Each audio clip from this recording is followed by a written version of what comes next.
오래된 목재의 냄새와 테레비뉴의 희미하고 깨끗한 향이 공기 중에 정지해 있었다. 한의서의 작업실은 시간의 흐름에서 비켜난 섬과 같았다. 거대한 북쪽 창문으로 들어오는 빛은 결코 직사광선이 아니었고 하루 종일 일정하고 부드러운 광채를 드리웠다.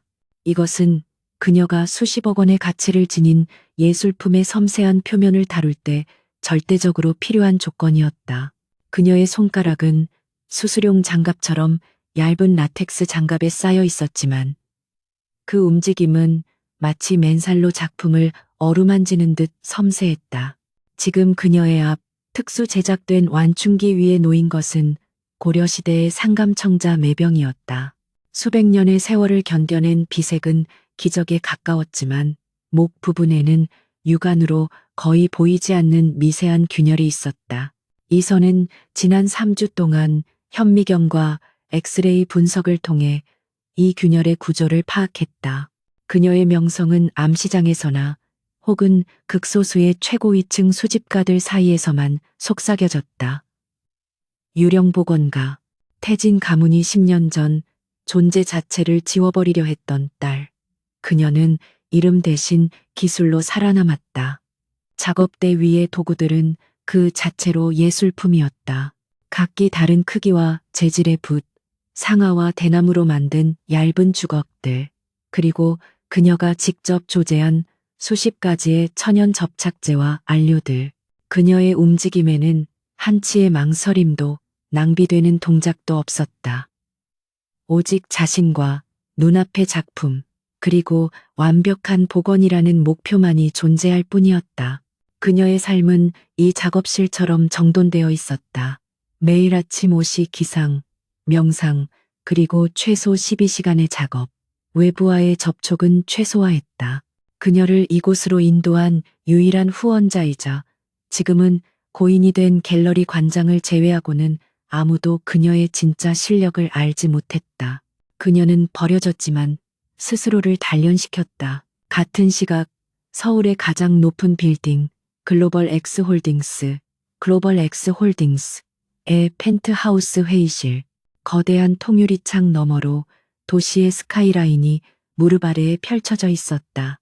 방 안의 공기는 얼음장처럼 차가웠고 거대한 마호가니 테이블에 앉은 임원들의 표정은 굳어 있었다. 테이블 상석에 앉은 남자, 권지혁. 그는 그림자 속에서 움직이는 포식자였고 금융계의 사신, 스신이었다. 35의 나이에 그는 이미 제국을 건설했다. 그의 검은 슈트는 흠잡을 데 없었고 감정을 드러내지 않는 그의 얼굴은 고대 그리스의 조각상처럼 차가웠다. 그래서 재무이사께서는 EMA가 적대적이라고 생각하십니까? 그의 목소리는 낮고 조용했지만 회의실의 모든 공기를 빨아들이는 듯한 중력을 가졌다. 나이 지긋한 재무이사는 땀을 닦아내며 간신히 입을 열었지만 단어는 제대로 연결되지 못했다. 권지혁은 서류를 들여다보며 펜을 들었다. 적대적인 것은 상대가 원치 않는 것을 강요할 때 쓰는 말입니다. 하지만 그들이 원하지 않는다고 말할 자격이 있을 때의 이야기죠. 그들은 이미 파산했습니다. 우리는 파산한 시체를 인수하는 것이 아니라 처리하는 겁니다. 그는 서류의 마지막 장에 서명했다. 잉크가 종이에 스며드는 소리가 마치 사형 선고처럼 울렸다. 오늘 오후 30으로 은성중공업은 존재하지 않습니다. 자산은 분리 매각하고 핵심 기술만 흡수합니다. 구조조정팀 지금 바로 투입하십시오. 이해 있습니까? 아무도 감히 숨을 크게 쉬지 못했다. 권지혁의 결정은 곧 법이었고 그의 판단은 시장의 흐름 그 자체였다.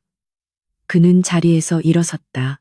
완벽하게 재단된 슈트가 그의 넓은 어깨와 역삼각형의 상체를 더욱 부각시켰다. 다음 일정은 그의 비서실장인 최강우가 한 걸음 다가와 태블릿을 내밀었다. 오후 4시 인사동의 개인 작업실 방문이 예정되어 있습니다. 비색, 페이서, 매병건입니다. 권지혁의 눈썹이 아주 미세하게 움직였다.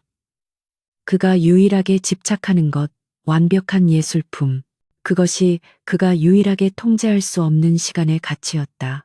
한이서의 작업실은 고요했다. 그녀는 방금 매병의 균열 부분에 1차 안정화 작업을 마쳤다. 아주 미세한 바늘이 달린 주사기를 이용해 그녀가 개발한 특수 경화제를 0.1 마이크로미터 단위로 주입하는 중이었다. 그녀의 호흡마저도 멈춘 듯한 집중의 순간이었다. 바로 그때였다. 정적이 깨진 것은 소리가 아니라 진동이었다. 작업실 바닥이 아주 미세하게, 그러나 분명하게 흔들렸다. 이선은 반사적으로 몸을 낮추며 매병을 감쌌다. 지진인가? 아니었다. 그것은 외부에서의 충격이었다. 단 한 번의 둔탁하고 강력한 충격, 그리고 곧이어 작업실의 유일한 출입구인 두꺼운 강철 방화문이 찢어지는 듯한 소리를 냈다. 누군가 전문적인 파괴 장비를 사용하고 있었다. 경보 시스템은 그녀는 비상 버튼을 향해 손을 뻗었지만 이미 늦었다. 문이 안쪽으로 튕겨져 나오며 콘크리트 벽에 부딪혔다. 검은색 전술 복장을 한 2명의 남자가 작업실로 굴러 들어왔다.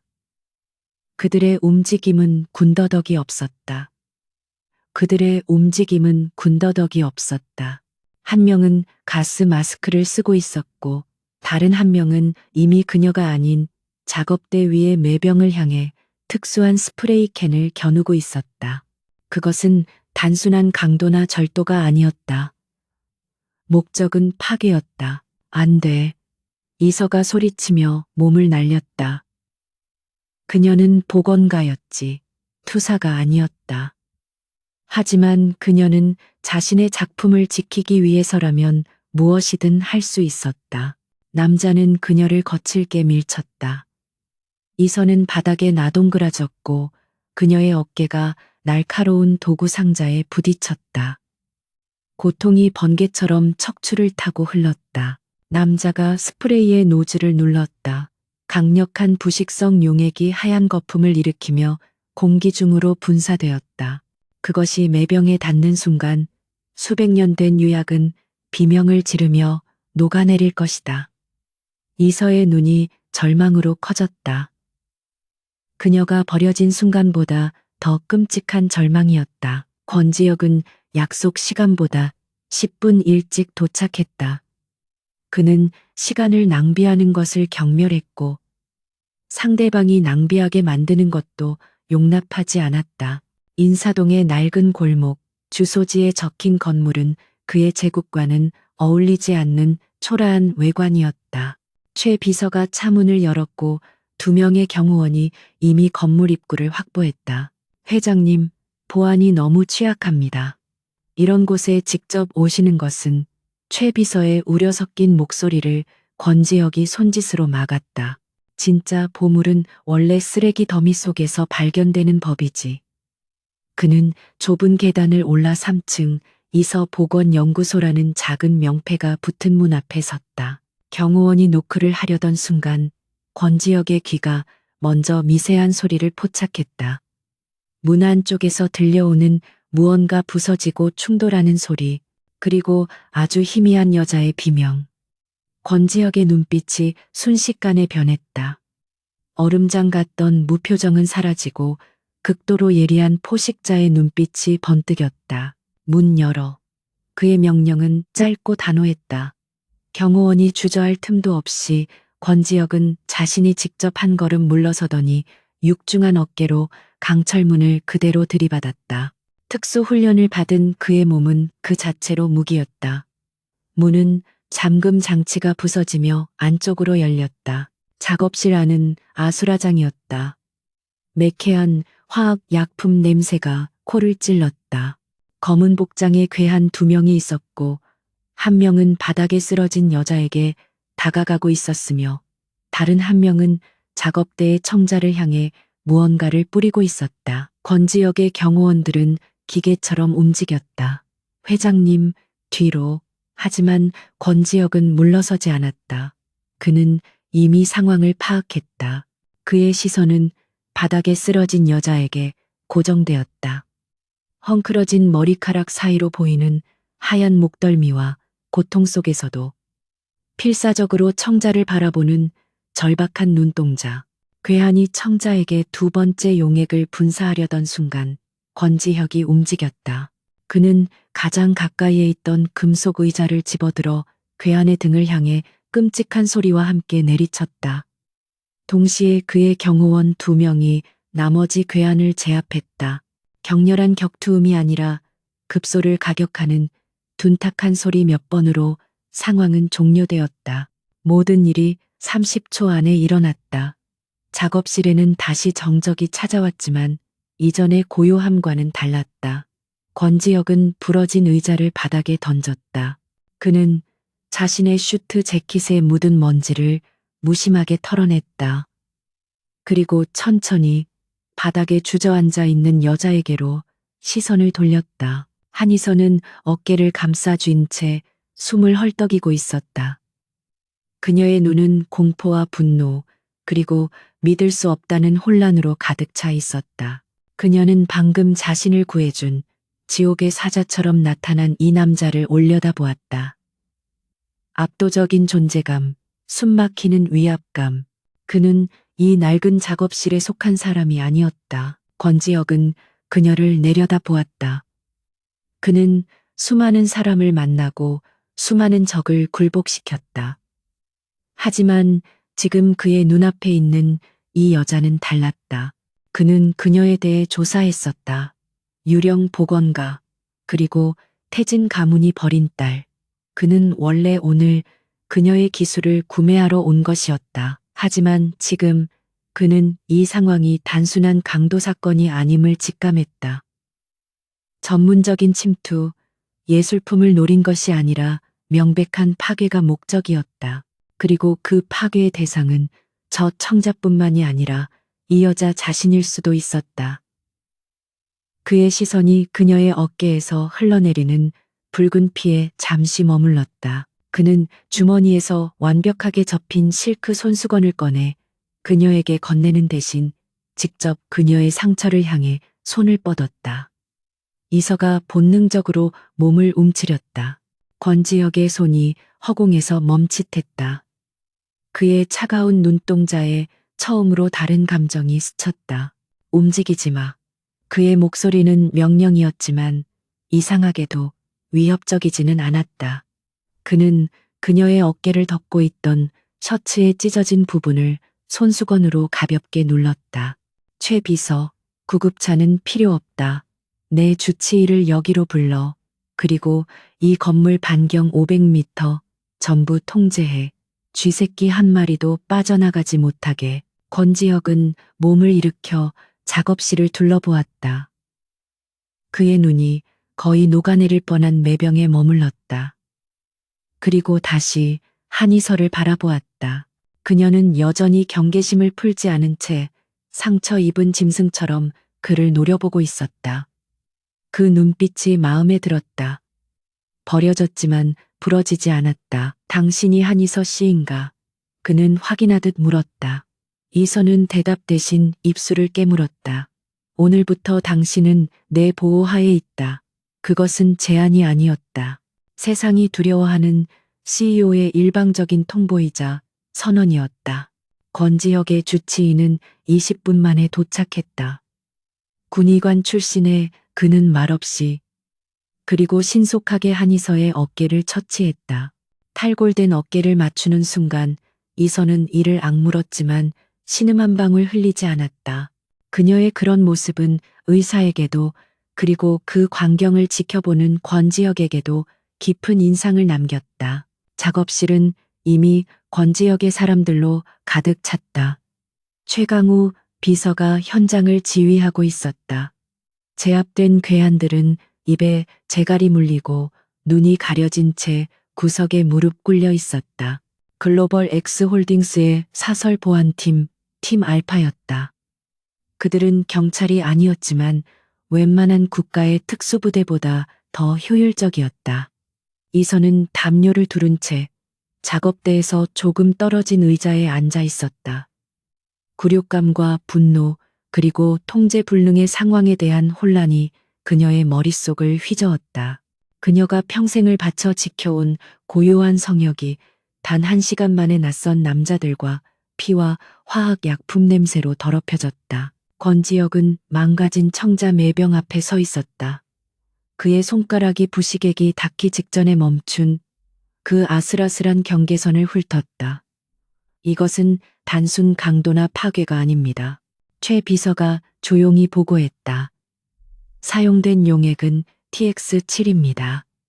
특정 유약 성분만 부식시키도록 설계된 군용 화학물질입니다. 시장에서는 구할 수 없습니다. 권지혁의 눈이 가늘어졌다. 전문가의 소행이군. 그는 제압된 괴한 중 한 명에게 다가갔다. 남자는 공포에 질려 몸부림쳤지만 권지혁의 경호원에게 목덜미를 잡혀 꼼짝도 못했다. 권지혁은 굳이 남자를 신문할 필요도 없었다. 이미 그의 팀이 모든 것을 파악하고 있을 터였다. 그는 다시 이서에게로 돌아왔다. 그녀는 여전히 그를 적대적인 눈빛으로 바라보고 있었다. 이런 일이 처음입니까? 그의 질문에 이서는 대답하지 않았다. 대답할 의무를 느끼지 못했다. 아니면 예상하고 있었습니까? 여전히 침묵. 권지혁은 인내심을 보였다. 그는 작업실을 천천히 둘러보았다. 이 작업실, 방음은 완벽하지만 보안은 형편없군요. 당신 같은 실력을 가진 사람이 왜 이렇게 자신을 무방비하게 노출시켰는지 궁금합니다. 그의 말에는 비난이 아닌 순수한 의문이 담겨 있었다. 당신이 알바 아닙니다. 드디어 이서가 입을 열었다. 그녀의 목소리는 낮고 거칠었지만 떨림은 없었다. 경찰에 신고해 주셨으니 이제 나가주세요. 나머지는 제가 알아서 하겠습니다. 그녀의 자존심은 상처 입었을지언정 꺾이지 않았다. 권지혁의 입가에 거의 보이지 않는 미소가 스쳤다. 경찰이라. 당신은 아직 상황 파악이 안 된 모양이군요. 한이서 씨. 그가 태블릿을 들어 그녀 앞에 내밀었다. 화면에는 작업실 곳곳에서 발견된 초소형 도청기와 그녀의 가방 안감에 숨겨져 있던 GPS 추적 장치가 보였다. 이서의 호흡이 멎었다. 저 가방은 그녀가 유일하게 외부에서 구매한 비교적 새 물건이었다.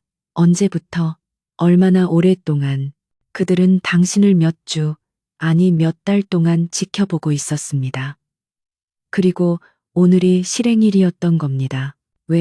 대체 왜 나한테? 그녀의 목소리가 처음으로 흔들렸다. 태진 가문이 그녀를 버렸을 때 그들은 그녀의 모든 것을 빼앗아갔다. 이름, 재산, 가족, 더 이상 빼앗을 것이 남아있지 않다고 생각했다.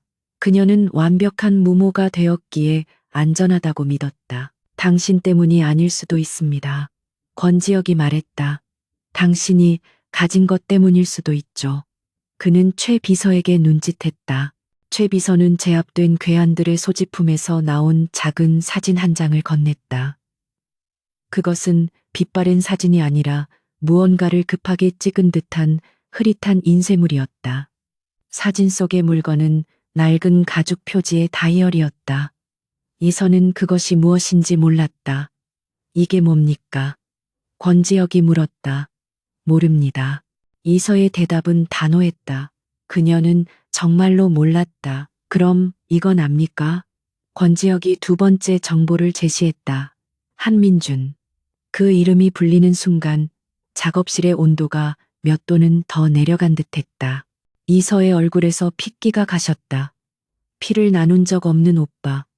그녀를 지옥으로 밀어넣는데 가장 앞장섰던 남자. 태진그룹의 황태자. 그자가 왜 그가 당신을 찾고 있었으니까. 권지혁의 목소리는 얼음처럼 냉정했다. 당신이 이곳에 숨어 있다는 것을 알아냈습니다. 그리고 이 괴한들은 태진그룹의 보안팀이 관리하는 유령 용역회사의 소속입니다. 우연이라고 생각합니까? 한이서는 몸을 떨었다. 10년이었다. 10년 동안 그녀는 죽은 듯이 살았다. 자신의 존재를 세상에서 지웠다. 그런데 결국 그들은 그녀를 다시 찾아냈다. 그녀가 그토록 벗어나고 싶었던 과거의 망령이 가장 폭력적인 방식으로 그녀의 현재를 덮쳤다. 권지혁은 그녀의 혼란을 꿰뚫어 보았다. 당신 어머니 이정아 씨, 그녀가 죽기 전에 무언가를 남겼다고 합니다. 태진 가문의 치부가 담긴 회계 장부라고 하더군요.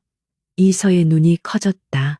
어머니의 유품은 아무것도 없었다. 그들이 모든 것을 가져갔으니까 난 그런 거 몰라요. 아무것도 받은 게 없다고.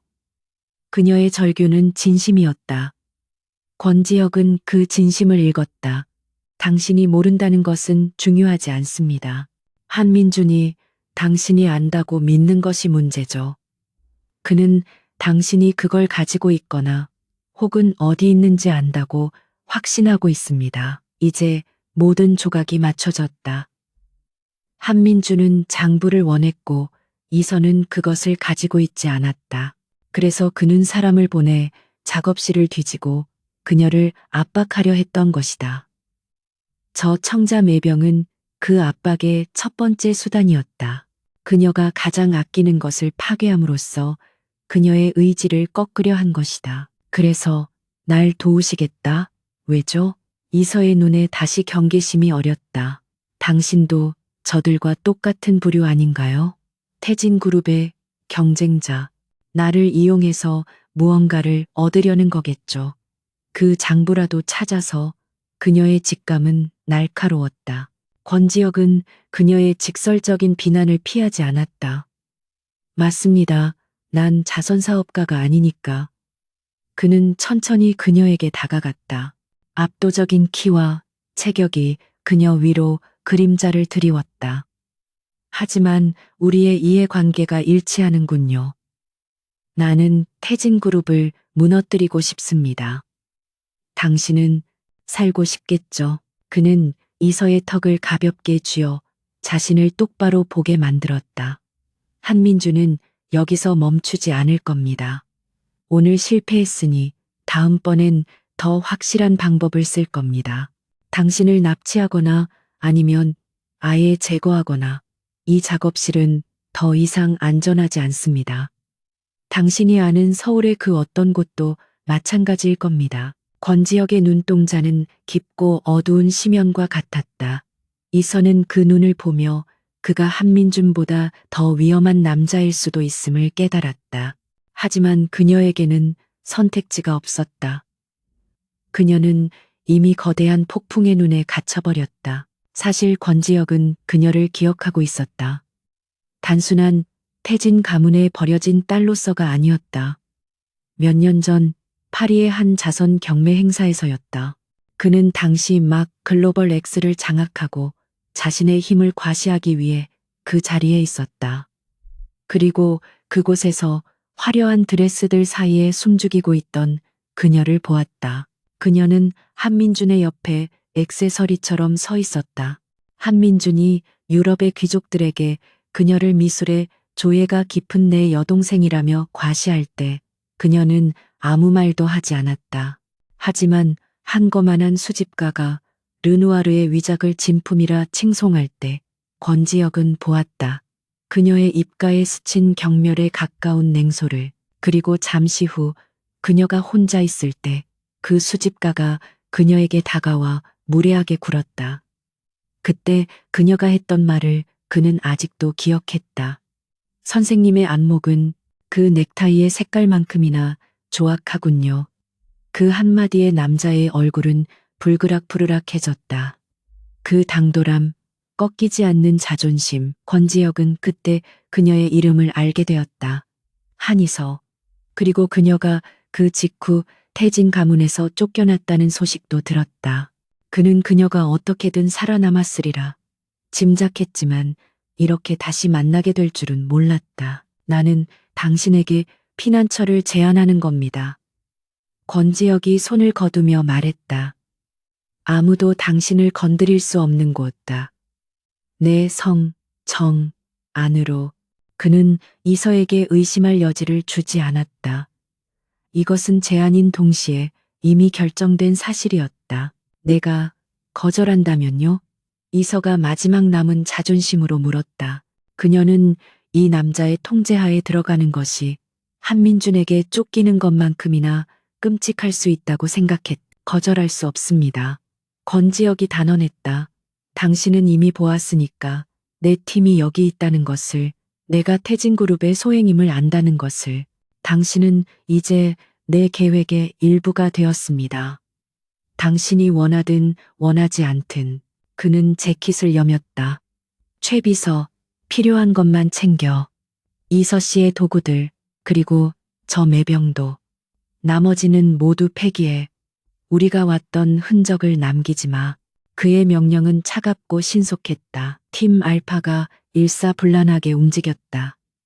그들은 이서의 소중한 도구들을 특수 제작된 케이스에 조심스럽게 담았고 부서진 청자 매병의 파편까지 하나도 남김없이 수습했다.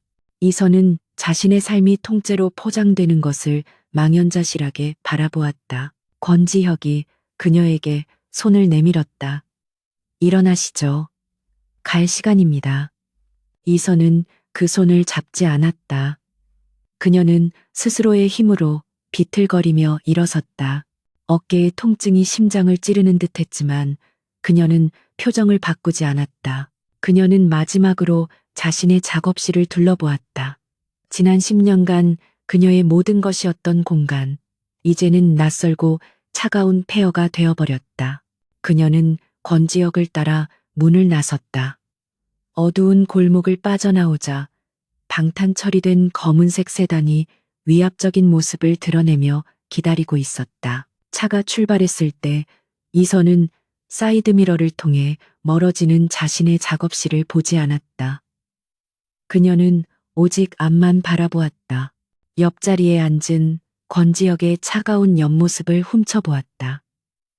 그녀는 호랑이 굴에서 벗어나 용의 둥지로 들어가는 중이었다. 검은색 세단은 소리 없이 서울의 심장부를 관통했다. 한이선은 방탄 처리된 두꺼운 유리창 너머로 스쳐 지나가는 풍경을 바라보았다. 방금 전까지 자신의 전부였던 낡은 작업실과는 완전히 다른 세상. 차 안의 침묵은 권지혁의 존재감만큼이나 무겁고 답답했다. 그녀는 어깨의 통증보다 이 예측 불가능한 남자 옆에 앉아 있다는 사실이 더 고통스러웠다. 그들의 목적지는 남산의 정상, 서울 타워가 아닌 그보다 더 높은 곳에 위치한 듯한 초고층 펜트하우스였다. 더 포트리스, The Fortress. 언론에는 알려지지 않았지만 VVIP들 사이에서 권지혁의 성, 정이라 불리는 곳이었다.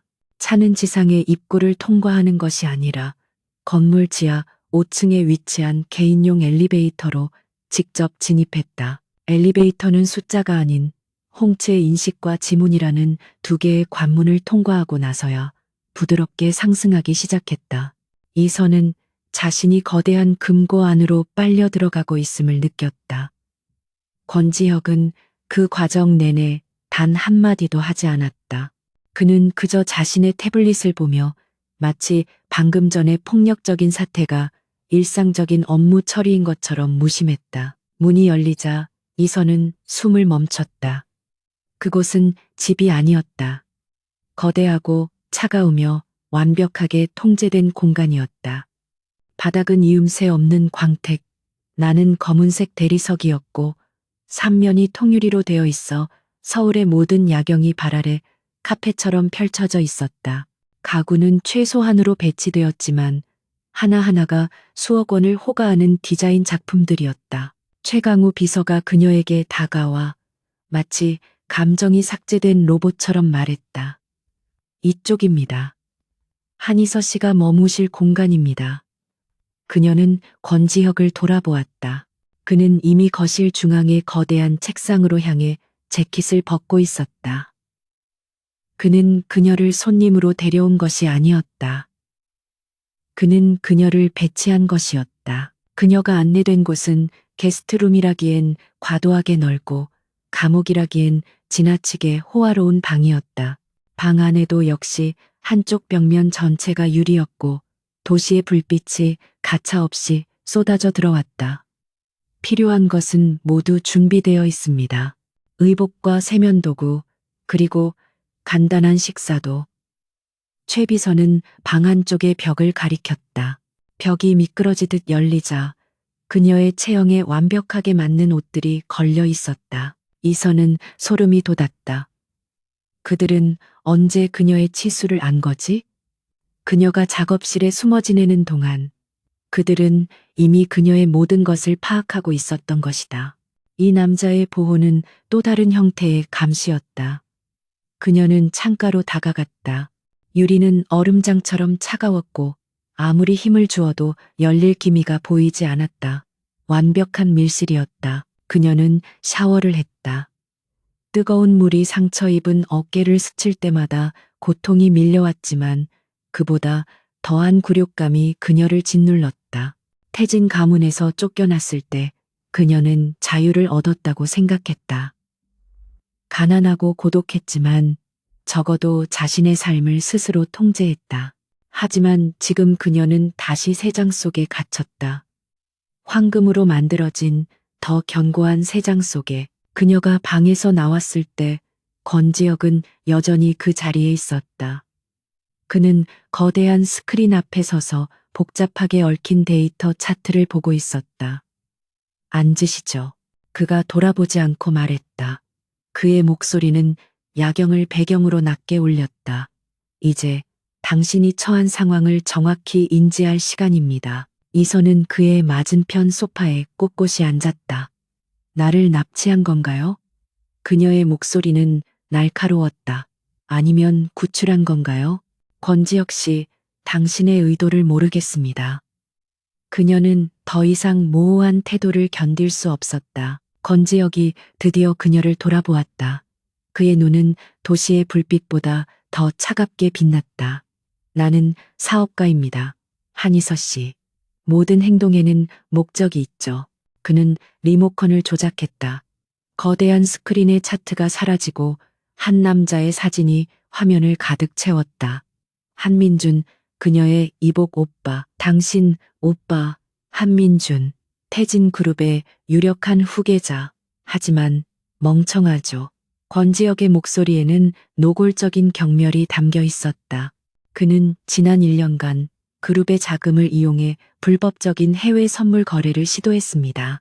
결과는 5천억 원의 손실. 이서의 눈이 커졌다. 5천억. 그것은 태진그룹이라도 감당하기 힘든 액수였다. 그게 사실이라면 사실입니다. 그리고 나는 그 증거를 가지고 있죠. 화면은 순식간에 수십 개의 은행 계좌 내역과 비밀 통화 기록으로 바뀌었다. 권지혁의 정보망은 국정원보다 더 치밀했다. 한민주는 그 구멍을 메워야 했습니다. 그래서 눈을 돌린 것이 가문의 비자금이었죠. 그리고 그 비자금의 열쇠가 당신 어머니의 유품인 그 장부라고 확신하고 있는 겁니다. 권지혁이 말을 이었다. 그는 당신이 10년 전 쫓겨날 때 그 장부를 훔쳐 달아났다고 믿고 있습니다. 난 아무것도 가져오지 않았어요. 이서가 절박하게 외쳤다. 그들은 내 모든 것을 빼앗아갔다고요. 어머니의 유품이라고는 낡은 사진 한 장뿐이었어요. 그녀의 목소리가 격정에 떨렸다. 나도 압니다. 권지혁의 대답은 의외로 담담했다. 당신이 지난 10년간 어떻게 살아왔는지 나는 당신이 생각하는 것보다 훨씬 더 잘 압니다. 그는 스크린을 다시 조작했다. 이번에 나타난 것은 그녀의 작업실 내부를 찍은 사진들이었다. 그녀가 청자를 복원하는 모습, 홀로 식사를 하는 모습. 이선은 숨이 막혔다. 당신, 날 감시했어. 보호 관찰이라고 해두죠. 권지혁이 태연하게 수정했다. 나는 원래 당신의 기술에 관심이 있었습니다. 최고의 복원가. 하지만 당신이 태진 가문의 핏줄이라는 것을 알았을 때 내 관심은 다른 방향으로 바뀌었죠. 그는 천천히 그녀에게 다가왔다. 그의 그림자가 다시 그녀를 덮었다. 한희서 씨, 당신은 태진그룹이라는 거대한 성을 무너뜨릴 수 있는 유일한 변수입니다. 그래서 날 보호하겠다고 한 겁니까? 장부를 찾아서 태진을 협박할 생각으로 그녀가 그를 쏘아붙였다. 협박? 아니.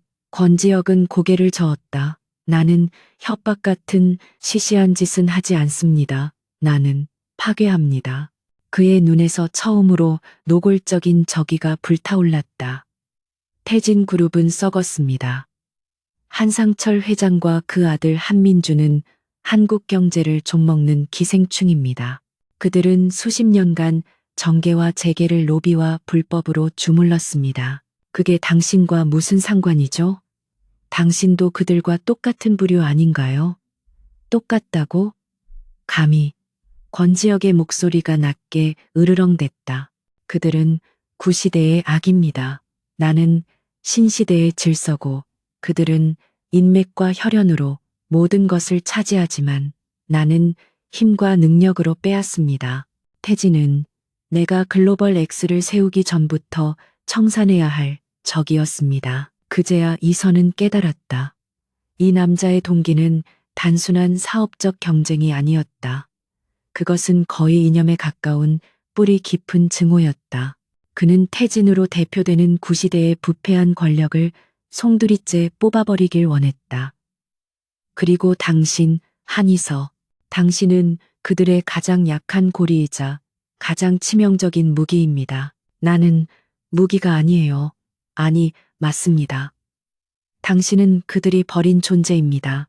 그들은 당신을 하찮게 여겼고 당신의 능력을 폄하했으며 당신의 존재를 지웠습니다. 그래서 그들은 당신이 반격할 수 있다는 사실조차 상상하지 못합니다.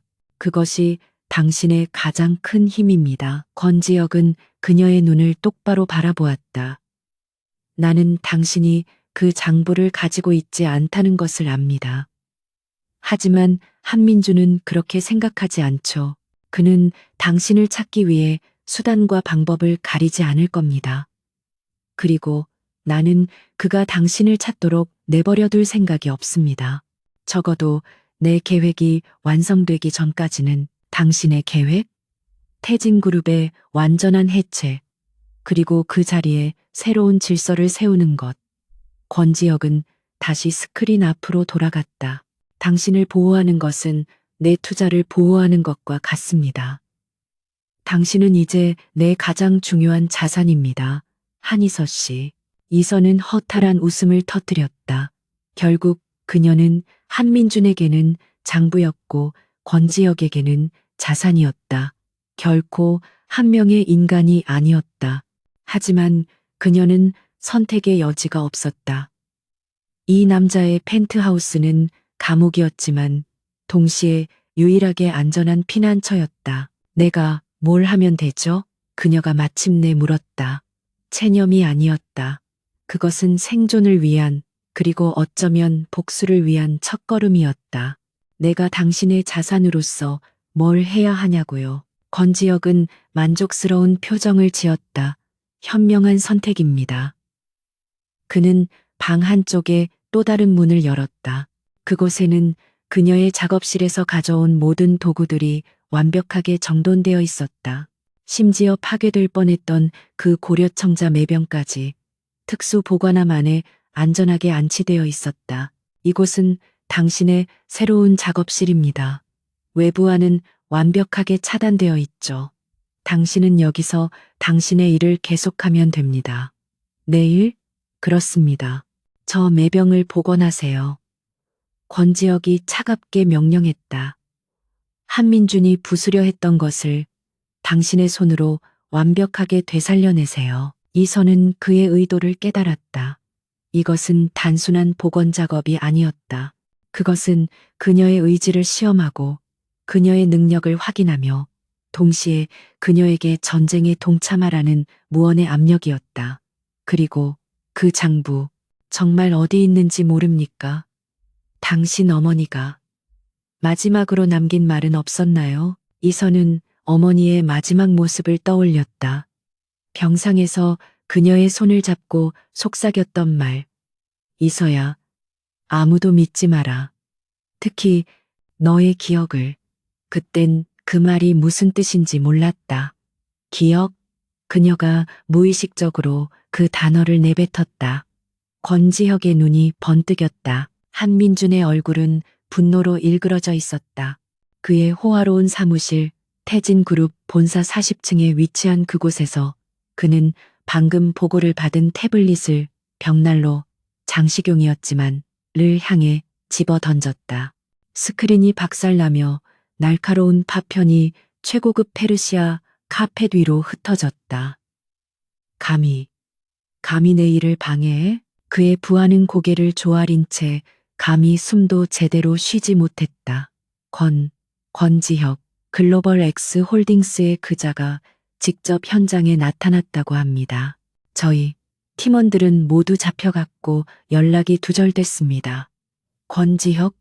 한민준의 눈이 위험하게 번뜩였다. 왜 하필 그자가? 그는 한이서라는 존재가 그저 먼지 같은 과거라고 생각했다.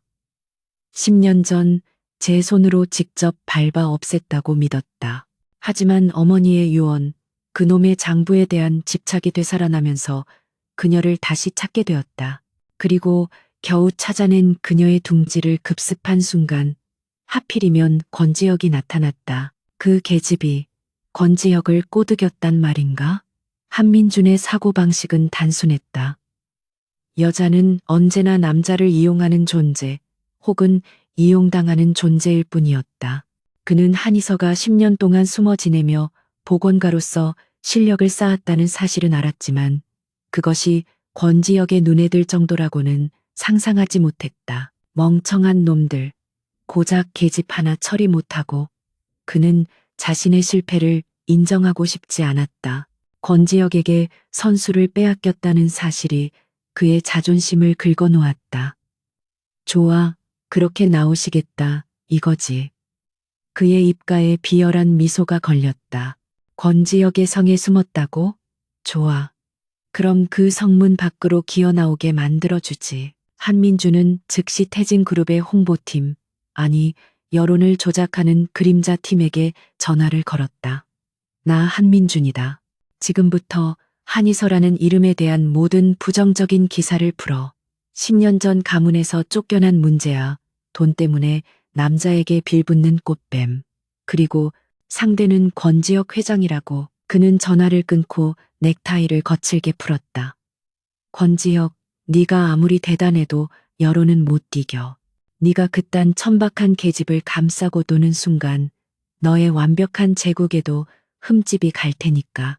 이것은 한이서를 향한 공격인 동시에 감히 자신의 일을 방해한 권지혁을 향한 경고였다. 그는 자신의 행동이 어떤 나비 효과를 불러일으킬지 전혀 예상하지 못했다. 다음 날 아침, 더 포트리스의 고요함은 거대한 스크린을 통해 깨졌다. 권지혁의 펜트하우스는 아침 뉴스와 신문 일면, 기사들로 도배되었다. 태진 그룹의 숨겨진 딸, 10년 만의 귀환.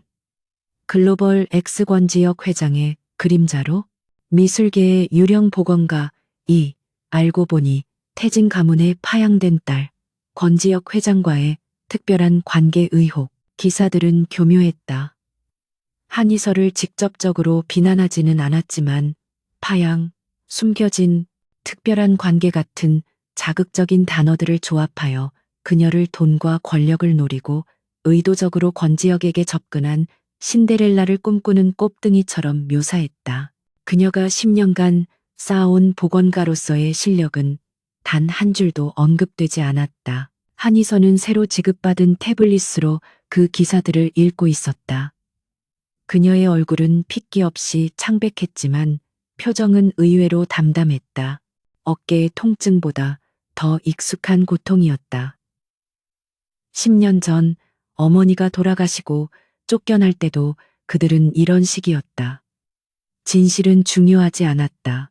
그들이 원하는 이야기가 진실이 될 뿐이었다. 예상했던 일입니다. 권지혁의 목소리가 등 뒤에서 들려왔다.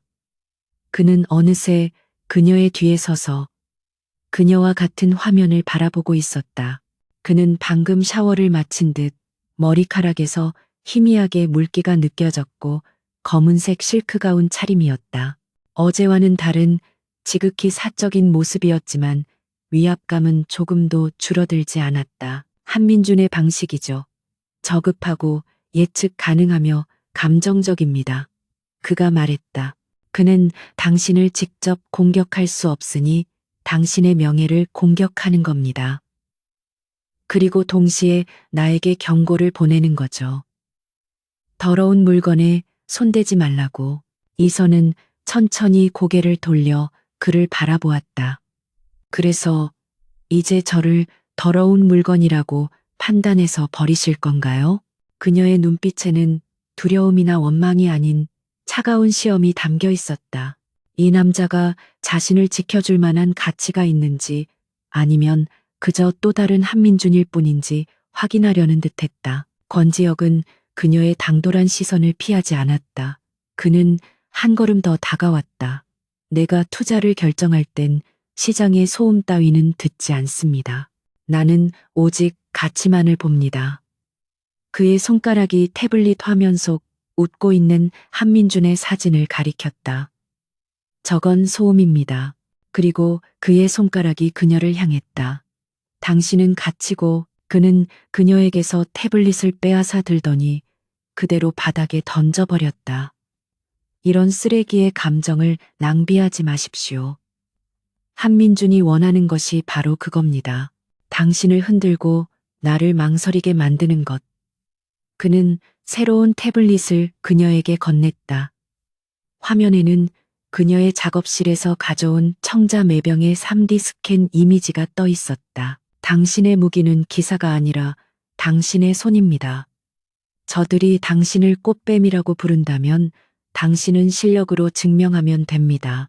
세상이 감히 무시할 수 없는 실력으로. 그는 매병을 가리켰다. 저것을 복원하세요. 한민준이 파괴하려 했던 것을 당신의 손으로 그 전보다 더 완벽하게 되살려내세요. 그것이 당신의 첫 번째 반격이 될 겁니다. 한편 태진그룹의 본가 북악산 자락에 위치한 거대한 한옥태진제 타이준자에서는 폭풍이 몰아치고 있었다. 한민준은 아버지 한상철 회장의 앞에 무릎이라도 꿇을 기세로 고개를 숙이고 있었다. 한상철 회장은 가문의 모든 것을 지배하는 절대자였다. 그는 겉보기에는 인자한 노신사였지만 그 눈빛은 수십 년간의 권모술수로 단련된 뱀의 그것이었다. 멍청한 놈. 한상철 회장의 목소리는 찻잔을 내려놓는 소리만큼이나 조용했지만 그 안에 담긴 분노는 방 안의 공기를 얼어붙게 만들었다. 고작 계집 하나, 그것도 10년 전에 내다버린 것을 처리 못해서 권지혁을 끌어들여? 아버지, 그게 권지혁이 먼저. 한민준이 변명하려 했지만 한상철의 날카로운 시선에 입을 다물었다. 내 놈이 이를 그르쳤다. 장부를 찾는 것은 조용히 그림자 속에서 했어야지. 이렇게 요란하게 동네방네 소문을 내서야 쓰겠나. 한상철은 아들이 저지른 손실 5천억 원보다 그 손실을 메우기 위해 장부를 찾으려다 권지혁이라는 더 큰 변수를 끌어들인 것을 질책했다. 그에게 한희선은 존재하지 않는 딸이었다. 그녀가 가진 장부만이 유일한 관심사였다. 권지혁, 그 젊은 놈이 감히 내 가문의 일에 끼어들어? 한상철은 권지혁의 명성을 익히 알고 있었다. 금융계를 피로 물들인 신흥 강자. 하지만 한상철의 눈에 그는 그저 근본 없는 신흥 재벌일 뿐이었다. 수십 년간 정계를 주무르며 부를 쌓아온 자신과는 격이 다르다고 생각했다. 민준이 내가 싼 똥은 내가 치워야겠구나. 한상철이 혀를 찼다. 그는 한민준의 언론 플레이가 오히려 상황을 악화시켰다고 판단했다. 권지혁에게 경고를 보냈다고? 그놈이 그런 얄팍한 수에 넘어갈 것 같으냐. 오히려 그 계집을 더 꽁꽁 숨기고 우리를 향해 칼을 겨눌 빌미만 준 것이다. 한상철은 서재의 전화기 외부와는 절대 연결되지 않는 붉은색 직통 전화를 들었다. 그는 아들처럼 감정적으로 움직이지 않았다. 그는 더 크고 더 은밀한 네트워크를 움직였다. 청와대 김비서관인가? 오랜만이군. 아니, 별건 아니고. 요즘 젊은 친구가 너무 기세등등해서 말이야. 글로벌 X라고. 세무조사 들어간 게 언제라고 했지? 그는 한이서라는 존재를 완전히 무시했다. 그녀는 그저 권지혁이 잠시 흥미를 가진 장난감일 뿐 이 거대한 게임의 플레이어가 될 수 없다고 판단했다. 그의 오만함은 아들 한민준의 그것과 뿌리는 같았으나 훨씬 더 깊고 견고했다. 그는 자신이 내려다보는 그 작은 변수가 자신의 제국 전체를 무너뜨릴 지렛대가 될 것이라고는 꿈에도 상상하지 못했다. 권지혁의 펜트하우스에 마련된 임시 작업실은 그녀의 옛 작업실과는 모든 것이 달랐다. 낡은 목재의 온기 대신 차가운 금속과 유리의 정밀함이 가득했다. 공기조차도 완벽하게 제어되어 한치의 먼지도 허용하지 않았다. 한이서는 지난 며칠간 이 무균실 같은 공간에서 부서진 청자매병의 파편들과 씨름했다. 그녀의 손은 흔들림이 없었다. 현미경을 통해 그녀는 수백 년 된 도자기에 깨진 단면을 이어 붙였다. 그녀가 직접 개발한 특수 접착제가 마이크로 단위로 주입되었다.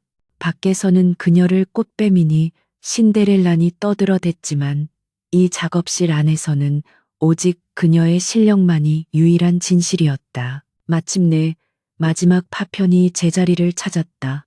완벽한 복원이었다. 부식액이 닿았던 표면은 특수 안료 처리로 감쪽같이 가려졌고 균열은 적외선 스캔으로도 찾아내기 힘들 정도였다. 한민준이 파괴하려 했던 유산은 그녀의 손에서 더 견고하게 부활했다. 그녀는 이것이 자신의 첫 번째 대답이라고 생각했다. 하지만 그녀는 수동적인 자산으로 남을 생각이 없었다. 그녀는 복원가였다. 부서진 것을 되돌리는 사람. 그렇다면 부서진 자신의 삶과 어머니의 억울한 죽음, 그리고 빼앗긴 명예 또한 복원해야 했다. 그녀는 더 이상 방어만 하지 않을 터였다. 그날 밤 그녀는 작업실에서 나와 권지혁을 찾아갔다. 그는 여전히 거대한 스크린 앞에서 전쟁을 지휘하는 사령관처럼 서 있었다. 끝났습니다. 이서가 작업이 완료된 매병의 사진을 스크린에 띄웠다. 권지혁의 눈이 경탄으로 빛났다. 완벽하군요. 이건 당신을 위한 거래였습니다. 이서가 차갑게 말했다. 이제 내 차례입니다. 당신의 자원을 쓰고 싶습니다. 권지혁은 흥미로운 눈빛으로 그녀를 돌아보았다. 어떤 자원 말이죠? 정보. 당신의 팀, 당신의 네트워크. 한민준이 찾는 장부. 내가 직접 찾겠습니다. 이것은 그가 예상했던 것 이상이었다. 그는 그녀가 보호를 요청할 줄 알았지 반격을 주도할 줄은 몰랐다. 왜 마음이 바뀌었죠? 어제까지만 해도 어제까지는 내가 피해자였으니까. 하지만 오늘부터는 아닙니다. 한민준이 나를 찾게 만든 그 장부, 그게 태진을 무너뜨릴 무기라면 내가 찾아야죠. 내 어머니의 유품이니까. 그녀는 그에게 어머니의 유언을 말했다. 너의 기억을 믿어라. 그동안 그 말의 뜻을 몰랐습니다. 하지만 이제 알 것 같아요. 어머니는 나에게 물리적인 물건을 남기지 않으셨어요. 그분은 나에게 기억을 남기셨습니다. 단서죠. 권지혁은 그녀의 제안을 받아들였다. 아니, 그는 그녀의 동맹 제안을 수락했다. 보호는 이제 공식적인 공조가 되었다. 그는 자신의 데이터 분석팀 전체를 그녀에게 붙여주었다. 그녀는 펜트하우스의 가장 깊숙한 곳, 수십 개의 모니터가 설치된 전쟁 상황실로 안내되었다. 한이서는 그곳에서 자신의 기억을 재구성하기 시작했다. 그녀는 복원과 특유의 집요함으로 지난 10년, 아니 그 이전의 모든 기억을 파헤쳤다. 어머니가 돌아가시기 전 1년 동안의 모든 일정, 그녀가 만났던 사람들, 그녀가 스치듯 했던 말들.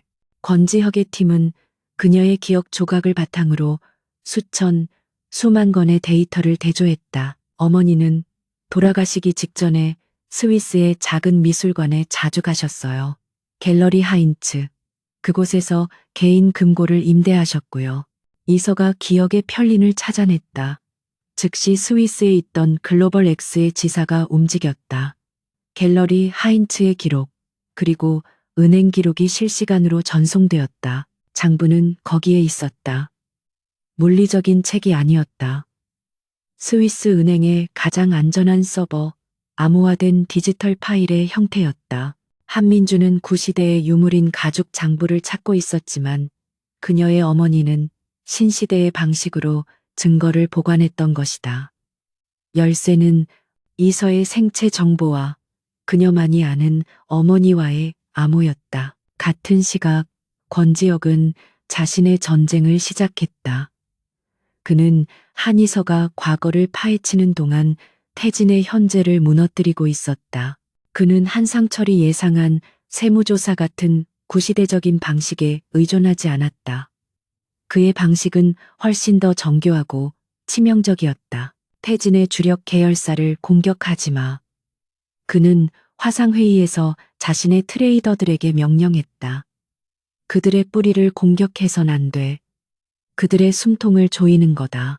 그의 첫 번째 타깃은 태진그룹의 자금줄 역할을 하던 제2금융권 태진캐피탈이 아니었다. 그는 태진그룹의 부품을 독점 공급하던, 하지만 외부에 알려지지 않은 유성정밀이라는 중소기업을 노렸다. 유성정밀은 한민준의 외삼촌이 비밀리에 운영하는 위장회사였다. 권지혁은 국제시장에서 유성정밀의 원자재 공급선을 차단하고 동시에 대체 가능한 경쟁사를 시장에 밀어붙였다. 불과 48시간 만에 유성정밀은 납기일을 맞추지 못했고 태진그룹의 핵심 생산 라인 3개가 동시에 멈춰섰다. 한민준과 한상철은 원인을 파악하려 했지만 겉으로 드러난 것은 아무것도 없었다. 그것은 마치 자연재해처럼 완벽하게 계산된 우연처럼 보였다. 두 번째 공격은 여론이었다. 한민준이 한이서를 공격했던 바로 그 무기였다. 하지만 권지혁의 방식은 달랐다. 그는 한이서를 변호하는 기사를 내지 않았다.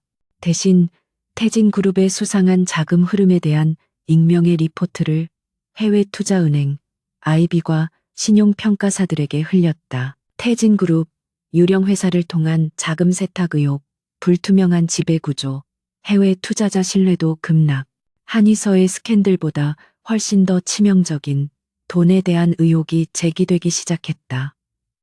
태진의 주가는 즉각 반응했다.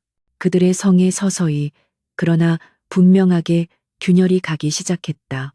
늦은 밤 펜트하우스의 상황실. 한이서는 데이터 분석에 지쳐 잠시 눈을 붙이고 있었고 권지혁은 방금 또 하나의 공격을 지시하고 돌아왔다. 그는 자신의 재킷을 벗어 잠든 그녀의 어깨 위에 덮어주었다. 그는 그녀의 지친 얼굴에서 자신과 닮은 도끼를 보았다. 그는 그녀를 자산이라고 불렀지만 이제 그녀는 그 이상의 존재가 되어가고 있었다. 단순한 동맹이 아닌 서로의 능력을 인정하는 파트너. 그는 그녀의 날카로운 분석력과 집요함에 감탄했고 그녀는 그의 거침없는 실행력과 거대한 스케일에 의지하기 시작했다. 얼음 같던 두 사람 사이에 뜨거운 전장 한가운데서만 피어날 수 있는 기묘한 신뢰가 싹트고 있었다. 아시아 글로벌 경제 포럼 AGEF은 매년 아시아의 비즈니스 리더들이 모여 미래를 논하는 자리였다. 하지만 올해 서울에서 열린 이 포럼은 보이지 않는 전쟁터의 긴장감을 띠고 있었다. 태진그룹의 주가는 최근 몇 주간 원인 모를 하락세를 보였지만 한상철 회장은 여전히 건재했다. 그의 수십 년 묵은 정계 네트워크가 보이지 않는 손이 되어 권지혁의 1차 공격을 방어하는 듯 보였다. 한상철 회장과 한민주는 포럼의 메인 연회장에 당당하게 입장했다. 한민주는 비록 5천억 원의 손실을 냈지만 아버지의 비호 아래 자리를 지키고 있었다. 그는 언론이 한이서와의 스캔들에서 태진의 경영 문제로 관심을 돌린 것을 내심 불쾌해하면서도 이내 사그라들 것이라 확신했다. 그의 눈에 한이서는 여전히 도망간 계집일 뿐이었다. 권지혁도 오늘 참석한다고 합니다. 아버지. 한민준이 경멸을 담아 속삭였다. 요즘 그놈이 설치는 게 영 거슬립니다. 하지만 오늘은 우리가 주최 측의 주요 후원자입니다. 감히 우리 앞에서 조용히 해라. 한상철이 낮게 제지했다. 뱀은 소리 없이 움직이는 법이다. 그놈이 뭘 노리는지 오늘 내 눈으로 직접 확인해야겠다. 그는 여전히 자신의 오만함 속에서 상대를 과소평가하고 있었다. 연회장의 모든 소음이 순간적으로 멎었다. 마치 거대한 진공 청소기가 모든 공기를 빨아들인 듯했다. 모든 사람의 시선이 입구 한 곳으로 쏠렸다. 권지혁이 나타났다. 그의 등장은 언제나 그렇듯 압도적이었지만 오늘은 그 이유가 달랐다. 그는 혼자가 아니었다. 그의 팔짱을 낀 채 그와 완벽하게 보조를 맞추며 걷는 여자가 있었다. 한이서. 그녀는 더 이상 낡은 작업복이나 펜트하우스의 편한 옷차림이 아니었다. 그녀는 몸에 완벽하게 맞는 짙은 남색의 실크 드레스를 입고 있었다. 화려한 보석은 하나도 없었지만 그녀 자신이 가장 날카롭게 빛나는 보석이었다. 그녀의 머리는 깔끔하게 정돈되었고 화장은 거의 하지 않았지만 그녀의 눈빛은 연회장의 그 어떤 조명보다도 차가웠다. 그녀는 꽃뱀이나 신데렐라가 아니었다. 그녀는 왕관을 쓸어온 여왕의 모습이었다. 한민준이 언론을 통해 만들어낸 돈에 팔려간 불쌍한 여자의 이미지는 산산조각 났다. 두 사람이 연회장으로 들어서는 모습은 마치 잘 짜인 군무와 같았다. 권지혁은 칠흑 같은 어둠, 한이서는 그 어둠 속에서 가장 밝게 빛나는 얼음이었다. 그들은 태진그룹의 테이블을 향해 망설임 없이 걸어왔다. 한민준의 얼굴이 붉게 달아올랐다. 저 계집이 감히 여기를. 그가 자리에서 벌떡 일어나려던 순간 한상철이 그의 팔을 강하게 움켜쥐었다. 앉아. 한상철의 눈은 권지혁이 아닌 한이서에게 고정되어 있었다. 10년 만에 마주한 딸. 아니, 딸이라고 생각한 적도 없는 존재. 그 눈빛은 여전히 오만했지만 아주 미세한 균열이 가기 시작했다. 오랜만입니다. 한 회장님. 그리고 한민준 씨. 권지혁의 목소리는 얼음처럼 차가웠다. 그는 깍듯하게 인사했지만 그의 눈은 상대를 사냥감으로 볼 때의 그것이었다. 한민준은 분노로 입술을 깨물었다. 네가 감히 이 천한 것이 어디라고. 그의 말이 끝나기도 전에 한이서가 입을 열었다. 그녀의 목소리는 크지 않았지만 주변의 모든 소리를 압도했다. 천하다고요? 그녀는 한민준을 똑바로 바라보았다. 가문의 돈 5천억을 도박으로 날리고 그걸 메우기 위해 있지도 않은 장부를 찾겠다며 살인교사를 한 사람과 훔친 물건을 제자리로 돌려놓는 보건가 중에 누가 더 천할까요? 순간 테이블 주변의 공기가 얼어붙었다. 5천억, 살인교사. 가까이 있던 몇몇 사람들이 그 단어를 똑똑히 들었다. 한민준의 얼굴이 하얗게 질렸다. 무슨 소리를, 아직은. 소리일 뿐이죠. 이서가 차갑게 받아쳤다. 하지만 곧 증거가 될 겁니다. 그때 사회자가 권지혁을 기조연설자로 호명했다. 권지혁은 한이서의 허리를 가볍게 감싸며 그녀를 자신의 테이블로 이끌었다. 그는 무대에 오르기 전 그녀의 귓가에 낮게 속삭였다. 당신 무대입니다. 부숴버리세요. 권지혁이 단상에 섰다. 모든 카메라가 그를 향했다. 그는 아시아 경제의 미래 같은 따분한 주제 대신 예상치 못한 화두를 던졌다. 신사숙녀 여러분, 우리는 오늘 미래를 말하기 위해 모였습니다. 하지만 썩은 뿌리 위에서는 어떤 미래도 자라날 수 없습니다. 청중이 술렁였다.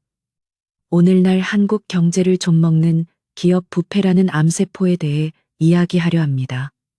그의 시선이 정확하게 한상철 회장을 향했다.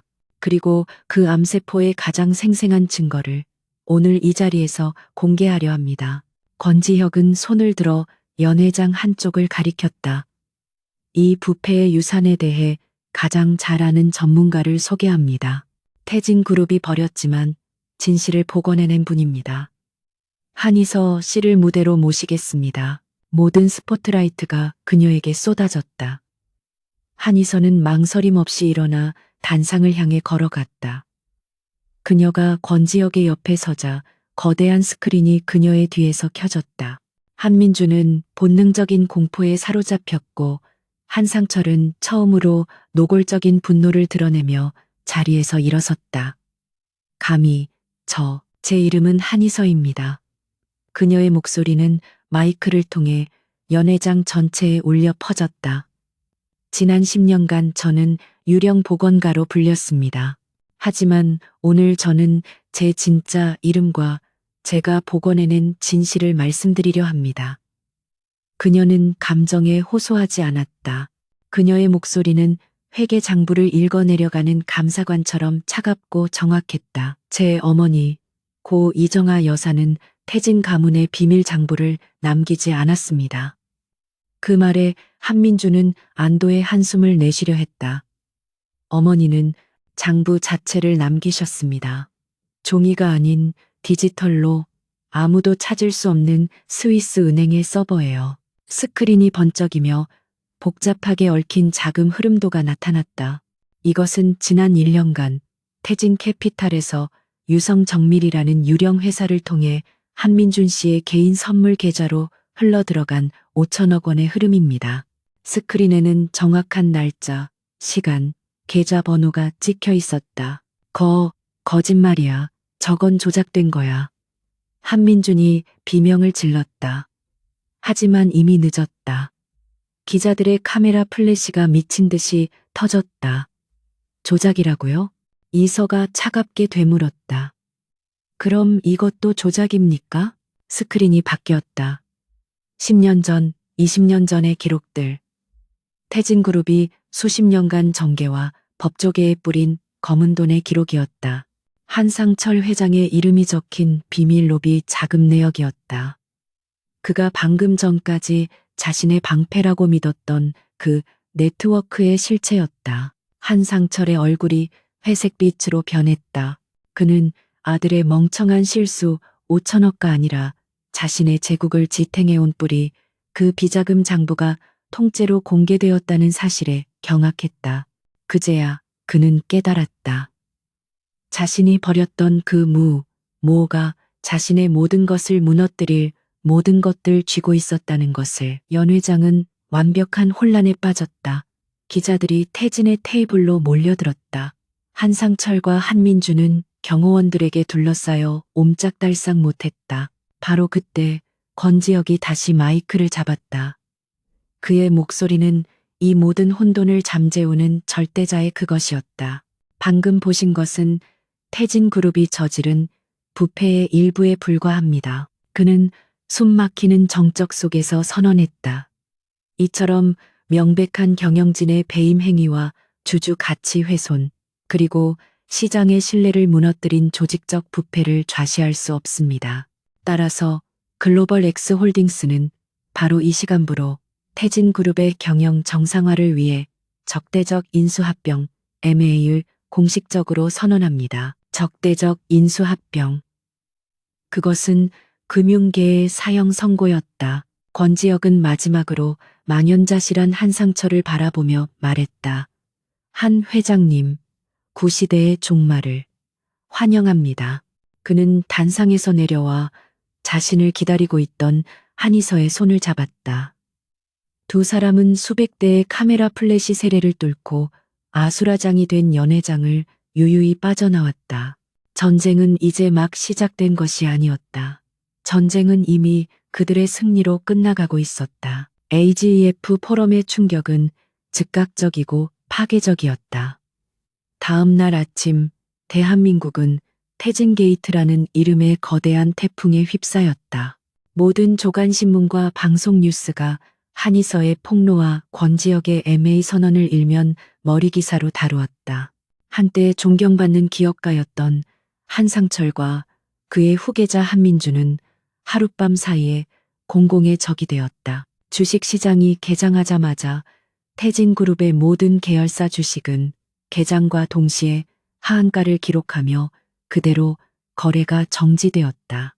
수십 년간 피와 부패로 쌓아 올린 거대한 제국이 단 하룻밤 만에 그 기반부터 무너져 내리기 시작한 것이다. 투자자들은 공황에 빠졌고 채권단은 즉각 자금 회수 조치에 들어갔다. 권지혁의 펜트하우스, 더 포트리스는 이 모든 혼돈의 중심에 있는 고요한 태풍의 눈이었다. 한이서는 거대한 스크린을 통해 자신이 쏘아 올린 화살이 만들어낸 거대한 파도를 지켜보고 있었다. 그녀의 표정은 복잡했지만 후회는 없었다. 그것은 복수가 아니었다.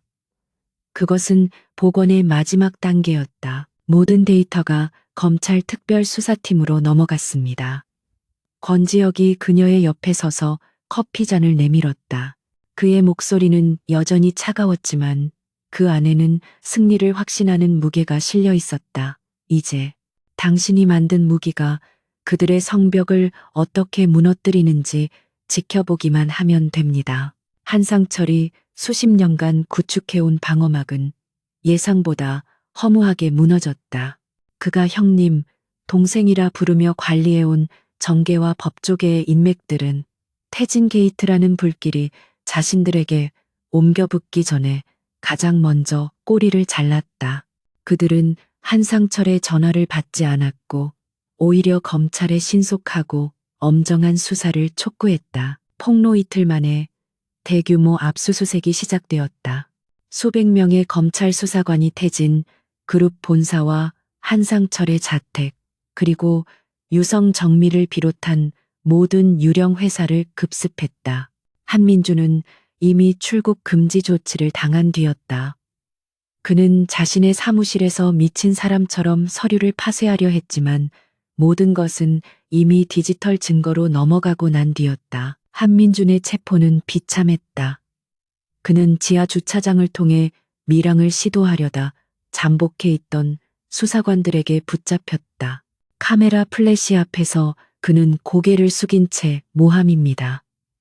권지혁의 계략이라고 소리쳤지만 그의 발악은 패배자의 마지막 비명일 뿐이었다. 한상철 회장의 몰락은 훨씬 더 극적이었다. 그는 자신이 평생을 바쳐 이룩한 그룹 본사, 자신의 집무실에서 체포 영장을 받았다. 그는 마지막 순간까지도 오만함을 잃지 않으려 했었다. 이보게들, 내가 누군지 알고 이러는 건가? 이건 오해야. 금방 풀려날. 하지만 그의 말을 끄는 것은 그를 체포하러 온 차장검사의 차가운 한마디였다. 한상철 씨, 당신의 시대는 끝났습니다. 당신이 불법으로 축적한 모든 재산과 당신이 짓밟은 모든 진실에 대해 이제 법의 심판을 받을 시간입니다. 그가 수갑을 찬 채 로비로 끌려 나왔을 때 그는 수천 개의 카메라 플래시와 직원들의 경멸, 어린 시선을 마주해야 했다. 바로 그 순간 그는 깨달았다. 자신을 무너뜨린 것은 라이벌 기업가가 아니었다. 권지혁이라는 포식자도 아니었다. 그것은 자신이 10년 전 먼지처럼 버렸던 존재 가치조차 없다고 여겼던 딸 한이서였다. 그의 오만함이 바로 그의 제국을 무너뜨린 것이다. 태진 그룹의 주식은 휴지 조각이 되었다. 권지혁의 글로벌 X 홀딩스는 최소한의 비용으로 적대적 인수를 마무리했다. 태진의 이사회는 해체되었고 권지혁은 새로운 주인이 되었다. 사람들은 그가 태진을 흡수하여 더 거대한 제국을 만들 것이라 예상했다. 하지만 권지혁의 결정은 모두의 예상을 뛰어넘었다. 그는 인수 직후 긴급 기자회견을 열었다. 글로벌 X는 태진 그룹을 흡수 합병하지 않을 것입니다. 그의 선언의 장내가 술렁였다. 썩은 뿌리는 잘라내는 것이 아니라 통째로 뽑아내야 합니다. 그는 태진 그룹의 완전한 청산을 발표했다. 모든 자산을 매각하고 그 자금으로 피해자들과 소액 주주들의 피해를 보상하며 부실 채권을 정리하겠다고 했다. 그는 태진이라는 이름을 역사 속에서 완전히 지워버리기로 결정했다. 그것이 그가 말한 신시대의 질서였다. 부패의 대가는 완전한 소멸이어야 했다. 몇 달의 시간이 흘렀다. 대한민국에서 태진이라는 이름은 금기어가 되었고 한상철과 한민주는 재판에서 각각 무기징역과 30년형이라는 중형을 선고받았다. 세상은 새로운 질서에 적응하기 시작했다. 그리고 그해 가을, 인사동의 한적한 골목의 작은 갤러리가 문을 열었다. 이서 아트 펀드 YSO 아트 펀드 한이서가 설립한 비영리 재단이었다. 그녀는 태진 가문으로부터 법적으로 인정받은 최소한의 유산, 어머니의 몫과 권지혁의 막대한 후원을 받아 이 재단을 만들었다. 재단의 목적은 단 하나였다. 과거의 그녀처럼 실력은 있지만 배경이나 인맥이 없어 기회를 얻지 못하는 젊은 예술가와 복원가들을 지원하는 것.